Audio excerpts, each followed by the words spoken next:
native plants are worth looking at.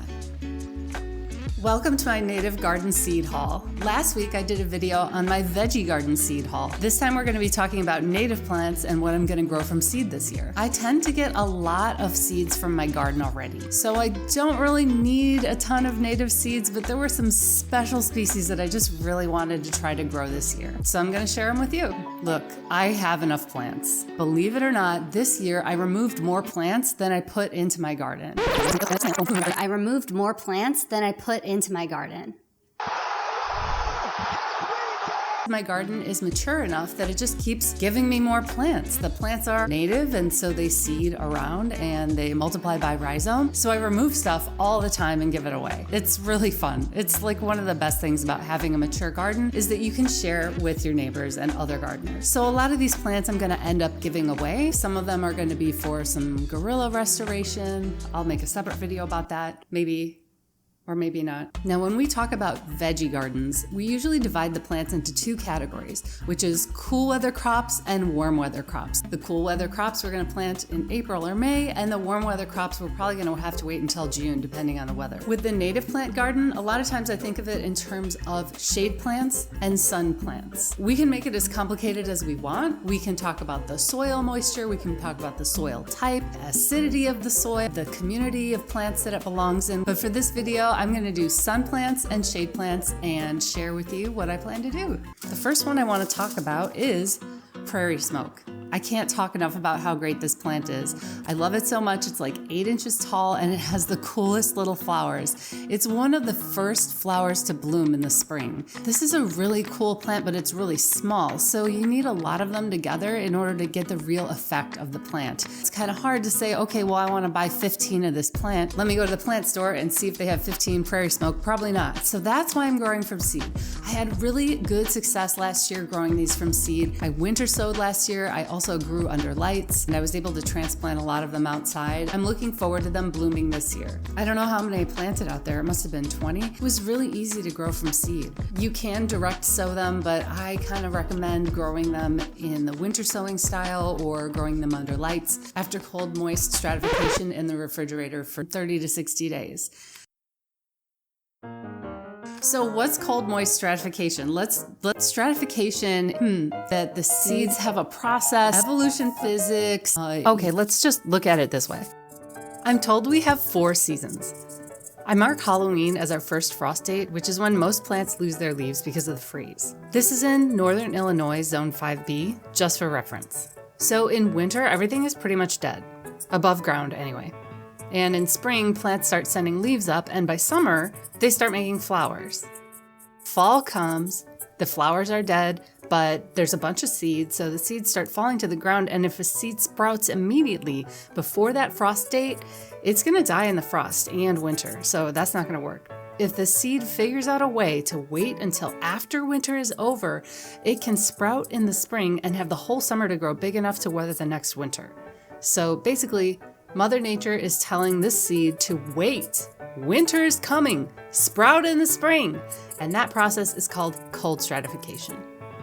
So you can artificially do this in the fridge by taking the seed and putting it in like a napkin or a paper towel that is moist but not too damp. Put it in a little baggie, make sure you label it because I'm gonna forget for sure. That you leave it in there for the number of days that it says on the back of the seed packet. So this says germination code C60. That means seeds germinate after 60 days of cold moist stratification. So you can either cold moist stratify them in the fridge for the 60 days that it says. You can also just plant it outside because guess what? It's cold outside. You can plant it right in the dirt or you can winter sow. That's what I tend to do with these. The seed and nature has this relationship where the seed just kind of knows. When I try to trick it by putting it in the fridge, I don't get as good results as if they were actually outside. So I like to winter sow. I have a couple of videos on winter sowing and I'm going to make another one. So you can always winter sow anything that needs cold moist stratification. Next, I've got wild blue phlox or Phlox divaricata. This is a really pretty flower. There is a lot of blue in this flower. I would really like to have a lot more of this plant than I do. That's why I'm gonna grow it from seed. Last year they sold out pretty early and I didn't see any more phlox the whole season from anybody. Anybody who grew it, they just ran out early in the season because it's so popular.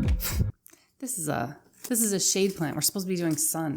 That's what happens. Okay, let's talk about the two coneflowers that I really like. There are two coneflowers, Echinacea purpurea, which is the purple coneflower that we're used to seeing. And then there's Echinacea pallida, which is pale purple coneflower.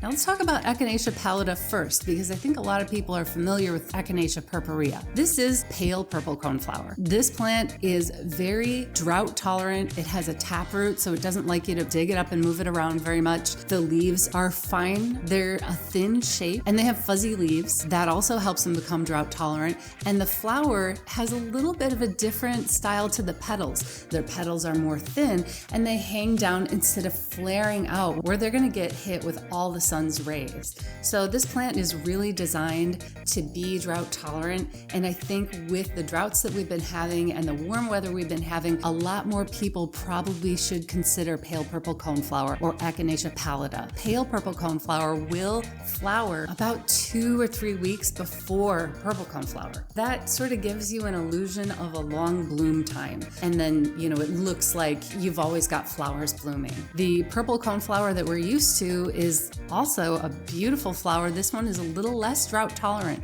So if you have a really sunny, dry area, I probably wouldn't recommend this. I know that this area right here, they've been successful growing it in a street median. They have a ton of purple coneflowers here and they're doing great. Purple coneflower can tolerate a little bit more shade. If you have a tree or something like that that just casts a little bit of shade, it's no problem. They are just really great plants. If your garden is like a dinner party, this is the main course. This is what's happening in the middle of summer. Everybody loves the coneflowers. Everybody's gonna come to it. We're talking native bees, honeybees, bumblebees, hummingbirds. Even monarch butterflies will come to the coneflower and hang out and drink the nectar. I just see every kind of insect on it. The goldfinches eat the seeds. You can see them perching on the top of the echinacea. It's also slightly deer resistant because deer don't really want to eat this flower. It's very spiky. This is one of those flowers that your mom is gonna love. 100% guarantee. Okay, next is going to be Verbena stricta hoary vervain. Very nice names that we have for our native plants. Obviously, a marketing team was not involved. So for hoary vervain, jeez. The more I say it, the worse it gets. It's hairy, that's why. It's got like hairy leaves and stems. This is a great plant. I don't have a lot of great pictures of this, which is why I ordered more seeds. You'll have to take my word for it. It's a really beautiful plant. And it's also nice because it stays like in a clump, and then you get a lot of purple in the late summer. You can always have more purple in the garden. It doesn't wander, it doesn't really flop over. It's just a really nice like, bushy flower. Very hoary flower. If you like learning about native plants, as a community, we can work together to get this type of content shown to more people. When you subscribe to the channel, leave a comment, or just watch to the end of the video, you're telling YouTube that native plants are worth looking at. So, okay, let's talk about shade plants. These are really the unsung heroes of the garden. People don't get as excited about shade plants because they're not always as showy, but if you have a tree, you have shade. And if you don't have a tree, go get a tree. What are you waiting for? Like I said, they really are the heroes of the garden. Sometimes they're hard to find retail, which is why I ordered the seeds. Okay, let's start with Jacob's Ladder Polemonium reptans. This is one of my favorites. I know I say that they're all my favorite, but Jacob's Ladder is short and it has these beautiful little blue blooms. There must be 100 blooms on this cluster of flowers right here. I like to take 3 Jacob's Ladder and replace 1 hosta with 3 Jacob's Ladders. I don't really know a lot of people who have this plant, but the foliage looks awesome. It's just very fine. It's almost like a little fern. For some shade plants, after they flower, they sort of go dormant. The foliage starts looking a little ratty by like July when it gets really hot. Jacob's Ladder looks pretty good throughout the season. So it doesn't really die back. It holds its foliage and it gives you a nice contrasting foliage. If you put Jacob's Ladder with like a carex species, a sedge like Pennsylvania sedge, and you put them together, the contrast in foliage is really nice, especially if you're doing a shade garden. You don't always have blooms late in the summer, and so you rely on the foliage to make your garden look interesting. So I highly recommend Jacob's Ladder. They're just so pretty. Jack in the Pulpit is a really cool plant for the shade. Aracema, you'll have to It's in the refrigerator right now. They shipped it to me refrigerated and they had a little label that said refrigerate immediately. So it's in the fridge. Aracema, it's not always easy to grow from seed, so this is a sort of challenge for me. They do take several years to flower. Last year I got some Jack in the Pulpit seeds and it didn't really work out for me. I'm hoping to have more pictures of Jack in the Pulpit. It's a cool plant. What it is a carnivorous looking plant, but it's not actually carnivorous. I don't know why it wants to look that way. So I can't recommend that seed for beginners because it's got a lot of requirements. I was unsuccessful last year, so we'll just have to see how it works this year. Canada anemone. Anemone canadensis. This is a great plant, but I can't plant it in a residential area because it spreads like crazy. And you'll just have a mass of Canada anemone, which looks beautiful when it's in bloom. It's great for natural areas. I just can't recommend it for your house unless you have like a lot of acreage or something like that and you want to cover a large area. So this is going to go in a special area to fight some invasives where there's a lot of weeds growing. I'm going to throw down some of this seed and see what happens. Oh, and wild columbine. This is a great plant. They're all great, but wild columbine is really underrated. It has a really pretty red bell-shaped flower. Again, unfortunately, I don't have a lot of pictures of this one. This reseeds. If you have a few, you'll have a lot more the next year. It has a red tubular flower, and that is a signal that it is bird pollinated. I'm not exactly sure if it's bird pollinated, but it definitely attracts hummingbirds. So it's early nectar for hummingbirds, early nectar and pollen for bees. Again, we want to make sure that we have enough things blooming early in the season because everything seems to bloom June, July, early August. And so we want to have enough blooms going all season for the bees that emerge during different times. These shade plants, a lot of them bloom in the spring, and that's very helpful for the pollinators because they are waking up and they're hungry. They can't wait until June to start eating. So when you get things like Jacob's ladder, Virginia bluebells, woodland phlox, Canada anemone, this columbine, you're really helping bees when they need it the most. That's it for my Native Plant 2024 seed haul that I purchased from Prairie Moon. Last year, I winter sowed a whole bunch of seeds. If you want to see the results from that, you can watch this video right here.